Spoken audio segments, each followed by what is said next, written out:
Good morning বন্ধুরা, তোমরা কেমন আছো? আশা করছি তোমরা ভালো আছো। আমিও ভগবানের কৃপায় ভালো আছি। কালকে বিকেলবেলায় এসেছি গ্রামের বাড়িতে। তোমরা দেখতেই পাচ্ছ, এইটা কিন্তু আমার গ্রামের বাড়ি, আমার ফ্ল্যাট না। ফ্ল্যাটের এটা অন্যরকম আর গ্রামের বাড়ির এটা অন্যরকম।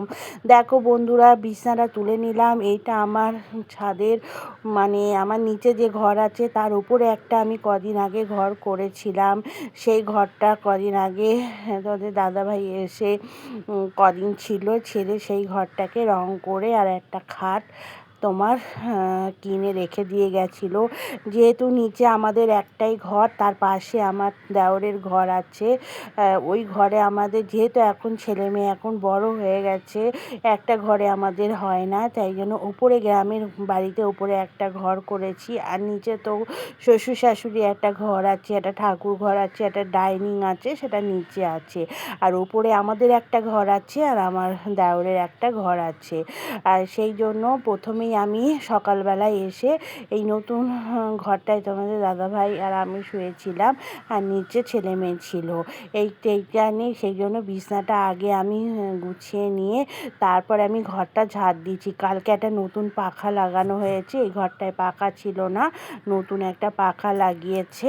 লাগিয়ে তারপর কালকেই তো আমরা বিকেলে বলে রাত হয়ে গেছিলো আসতে। যাই হোক বন্ধুরা, ঘরটারগুলো ঝাড় দিয়ে নিলাম, দিয়ে নিচে দেখো ছেলে, আমার মেয়ে আর হচ্ছে আমার দেওরের ছেলে খেলছে। আর এইদিকে আমার হচ্ছে খুড়শাশুড়ির, মানে খুড়শাশুড়ি বলতে ছোট খুড়শাশুড়ির বাড়ি এই দিকটা, আর এইদিকে আছে মেজ খুড়শাশুড়ির বাড়ি। আর আমার মেয়ে আর মানে ছেলে, মানে দেওরের ছেলে সব এবারে 3তে উঠলো, খুব একটা বড় না।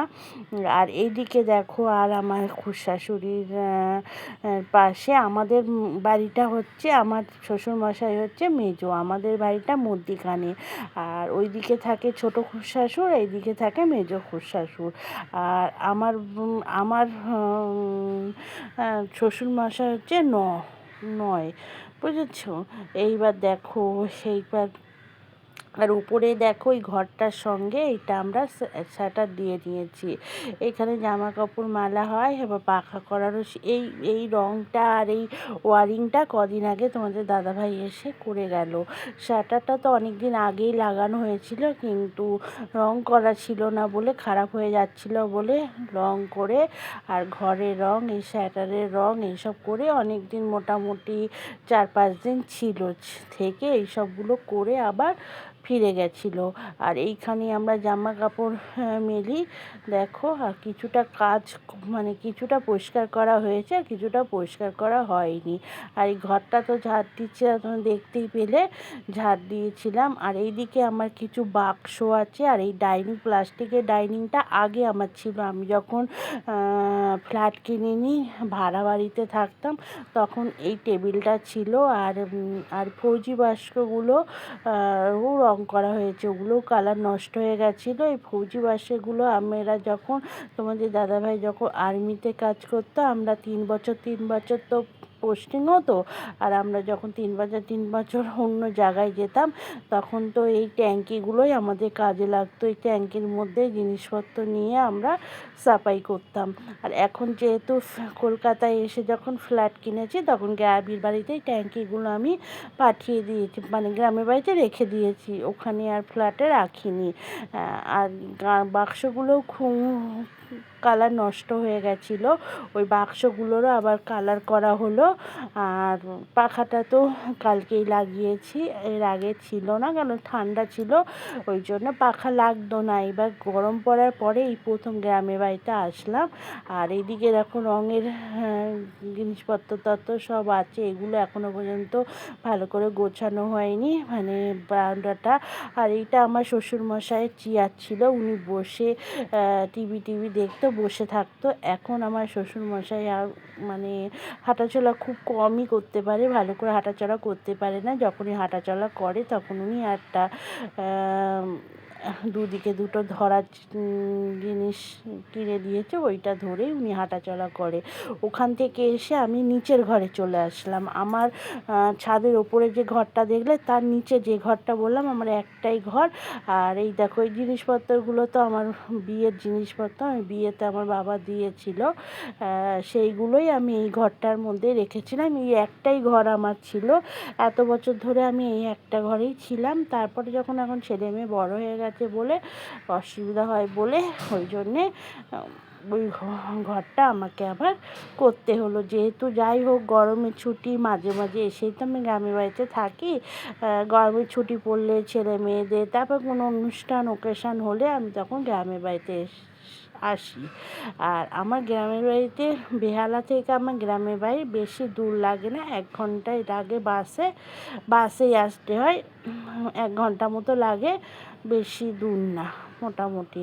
দেখো আর এই জিনিসগুলো তো আমার বাবা দিয়েছিল, ড্রেসিং টেবিল, আলনা, খাট, আলমারি, এগুলো আমার বিয়েতে পাওয়া, মানে এই ঘরে যা জিনিসপত্র সব আছে সব আমার বিয়েতেই পাওয়া, বিয়েতেই আমার বাবা দিয়েছিল। সেইগুলোই আমি মাঝে মাঝে রং করি। আর উপরে একটা তাক সিস্টেম করে নিয়েছিলাম, এগুলো আগে থেকেই করা ছিল। আর নতুন ঘরটা ইদানিং করলাম, মানে ছেলে মেয়েদের জন্যই করা হলো, যেহেতু আমার ফ্যামিলি এখন বড় হয়ে গেছে। আর ওপরে থাকে, নিচে দাদু ঠাম্মি থাকে, ওদের রান্নাঘর আছে, ডাইনিং আছে, মানে সেরকম শোয়ার পজিশান নেই মানে নিচে। যেহেতু একটা ঘর আছে সেই ঘরটায় আমার শ্বশুর শাশুড়ি থাকে, ওই জন্য আমাকে বাধ্য হয়ে উপরে একটা ঘর করতে হলো। ঘর তোমাদের দেখালাম। এইবার আমি চান টান করে চলে এসেছি, এসে এবার নিচে যাব। নিচে রান্না বান্না হচ্ছে, আজকে আমি রান্নাঘরে যাইনি, আমার যা আছে আর শাশুড়ি আছে ওনারাই রান্না করছে। আমি এদিকে টুকিটাকি ঘরের কাজগুলো করে নিলাম, ঘর গোছানো, তারপর ঘর ঝাড় দেওয়া, ঘর মোছা, এগুলো আমি করে নিলাম। আর এদিকে দেখো আমার যা পুজোটা করেছে সেটাই তোমাদের সঙ্গে শেয়ার করছি। এই হচ্ছে ঠাকুরঘর আমাদের নিচে ঠাকুরঘর। দেখো মন্দিরটা একদম শ্বেত পাথরের মন্দির, একদম ইয়ের সঙ্গে বসিয়ে নিয়েছে। এটা হচ্ছে আমার গ্রামের বাড়িতে ঠাকুরঘর। আমার যা পুজো করেছে সেটা তোমাদের সঙ্গে আমি শেয়ার করলাম। দেখো সেটাই তোমাদের সঙ্গে আমি শেয়ার করলাম। আর ও এখানে আসলে ওই পুজো করে, আমি আর পুজোখানে করি না। পুজো করে, ও যেহেতু প্রতিদিন পুজো করে, ওই পুজো করে, আমি টুকিটাকি কাজগুলো করি, রান্নাঘরে সবজি টবজি কাটা করি। রান্না বেশিরভাগ আমার শাশুড়ি করে, আমার যা করে, আমিও করি মানে মাঝে সাঝে, মানে খুব একটা করি না, আমার শাশুড়ি মা করে আর নয় আমার যা করে, এই দুজনে মিলেই করে। এইদিকে দেখো এই ঘরটার মধ্যেই, যে ঘরটা ঠাকুর ঘর সেই ঘরটার মধ্যে আমার শাশুড়ি একটা মেশিন আছে, মাঝে মাঝে সেলাই করে। একটা সোফা আছে, সোফাটা এখানে রাখা হয়েছে। এটা হচ্ছে অনেক পুরনো ঘর, বুঝছো, এটা আমার শ্বশুর শাশুড়ির ঘর, ওনারা থাকে। কিন্তু এখন যেহেতু আমার শ্বশুরমশাই একটু হাঁটাচলা করতে পারে না, আর ওই জন্যে ওনারকে ডাইনিংয়ে একটা খাট লাগিয়ে দিয়েছে, ওই দেখো শুয়ে আছে। আমি কিন্তু ভিডিওটা করছি, ওদের না জানিয়ে ভিডিও করছি, জানো তো, ওরা ক্যামেরার সামনে আসতে খুব একটা পছন্দ করে না। আমি ভিডিও করি সেটা জানে, আমি ইউটিউব করি সেটা জানে, কিন্তু ক্যামেরার সামনে আসতে চায় না। উনি ওখানে শুয়ে রয়েছে, তাই একটুখানি তোমাদের দেখালাম। আর এইদিকে দেখো আমার যা রান্না করছে, রান্নার মধ্যে প্রায় হয়ে গেছে, থোড় ভাজাটা হলেই আমাদের রান্না হয়ে যায়। আজকে রান্না করেছে মাছের ঝাল, শাক ভাজা, চিকেন, আর হচ্ছে তোমার মাছের ঝাল। এই হচ্ছে আজকে আমাদের মানে দুপুরের মেনু বন্ধুরা। যাই হোক বন্ধুরা, ভিডিওটা যদি আমার গ্রামের বাড়ি ভিডিওটা যদি তোমাদের ভালো লেগে থাকে তাহলে একটা লাইক সাবস্ক্রাইবার করে আমার পাশে থেকো। যারা নতুন বন্ধু তাদেরকে অসংখ্য ভালোবাসা জানাই আমার ভিডিওটা দেখার জন্য। আর যারা পুরনো বন্ধু তাদেরকেও অসংখ্য ধন্যবাদ জানাই। যারা আগে থেকে কাজটা করে রেখেছো তাদেরকেও অসংখ্য ধন্যবাদ জানাই। দেশ বিদেশ থেকে যারা আমার ভিডিওতে দেখছো তাদেরকেও অসংখ্য ধন্যবাদ জানাই। আর যারা আমাকে এখনও পর্যন্ত বন্ধু করোনি কিন্তু আমার ভিডিওটা দেখছো, অবশ্যই একটা বন্ধু করে আমার পাশে থেকো, আমাকে সাপোর্ট করো, আমিও তোমাদের সাপোর্ট করব। আর যারা যারা প্রথম থেকে শেষ পর্যন্ত আমার ভিডিওটার সঙ্গে জুড়েছিলে তারা একটা মিষ্টি কমেন্ট রেখে যাবা, সেই মিষ্টি কমেন্ট ধরে আমি তোমাদের পরিবারে চলে যাব, তোমাদের যতটা পারি সাপোর্ট করার চেষ্টা করব। যাই হোক বন্ধুরা, এই প্ল্যাটফর্মটা এমনই একটা প্ল্যাটফর্ম, একের অপরের পাশে থাকতে হবে, একের অপরকে সাহায্য করতে হবে, একের অপরকে সাপোর্ট করতে হবে। দেখো বন্ধুরা, কথা বলতে বলতে দেখতেই পেলে চিকেন রান্না হয়েছে, মাছের ঝাল রান্না হয়েছে, শাক ভাজা হয়েছে আর থোড় ভাজা হয়েছে। যাই হোক বন্ধুরা, ভিডিওটা এখানেই শেষ করব, আবার নতুন ভিডিও নিয়ে তোমাদের সঙ্গে চলে আসব। এখনকার মতো টাটা, বাই বাই। সবাই ভালো থেকো, সুস্থ থেকো, সাবধানে থেকো। আবার নতুন দিনের ভিডিওর জন্য অপেক্ষা করো, আমি খুব শিগগির একটা নতুন ভিডিও নিয়ে তোমাদের সঙ্গে চলে আসব। সবাই ভালো থাকবে, সুস্থ থাকবে, সাবধানে থাকবে।